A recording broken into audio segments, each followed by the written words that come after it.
Takže rozdíl mezi houpací sítí s tyčema a bez tyčí je naprosto jednoduchý. Houpací síť s tyčema má rozporovou tyč, ale houpací síť bez tyčí nemá. To je celý základní rozdíl.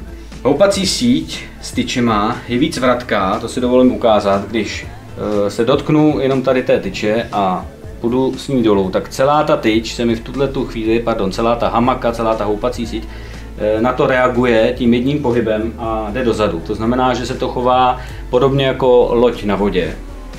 A to si dovolím vám ukázat v podstatě, jak se na houpací síť s tyčema nasedá.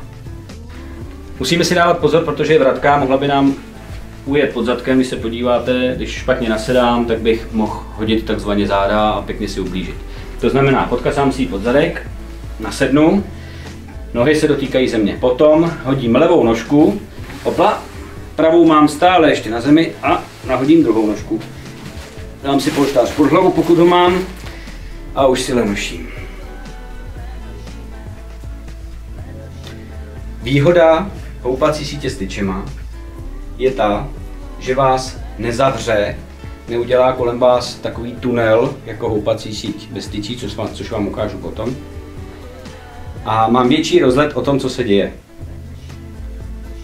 Můžu lépe komunikovat s okolím a nic mi neuteče. Ze zkušenosti vím a z dostupného vzorku zákazníků, kteří k nám přijdou, se ukázalo, že houpací síť s tyčema vyhovuje více ženám a naopak houpací síť bez tyčí vyhovuje mužům a dětem. Je to jenom většinový vzorek, vždycky to neplatí, ale vypozoroval jsem to od zákazníků, kteří k nám chodí na prodejnu. Tak, a teď se podíváme na houpací síť bez tyčí. Zvolili jsme trošku jinou barvu, aby se nám na to líp koukalo, aby jsme nekoukali pořád jenom do červený a do oranžový, takže jsme si zvolili jiný odstín. Tak a tady si můžeme podívat, že houpací síť bez tyčí v sobě opravdu žádnou tyč nemá. Což pro někoho může působit neesteticky. A to je další věc, na kterou jsem chtěl upozornit. Pro někoho je důležitý estetický dojem toho, jak ta houpací síť působí v prostoru. Což u houpací sítě s tyčema je hezčí, protože ta houpací síť s tyčema krásně drží tvar a dobře se na ní kouká, takže je to v podstatě takový solitér, buď v interiéru nebo v exteriéru, podle toho, kde tu houpací síť máme pověšenou. Houpací síť bez tyčí na nás může někdy působit jako volně zavěšený kus hadru, když to hodně devalvujeme, ten název. Nicméně má svoje jiné výhody a to je ta, že tato síť vám neujíždí pod zadkem a když si ji kdekoliv dotknou, tak ten pohyb nereaguje tak rychle jako u houpací sítě s tyčema. Uděláme si opět ukázku na sedání do houpací sítě.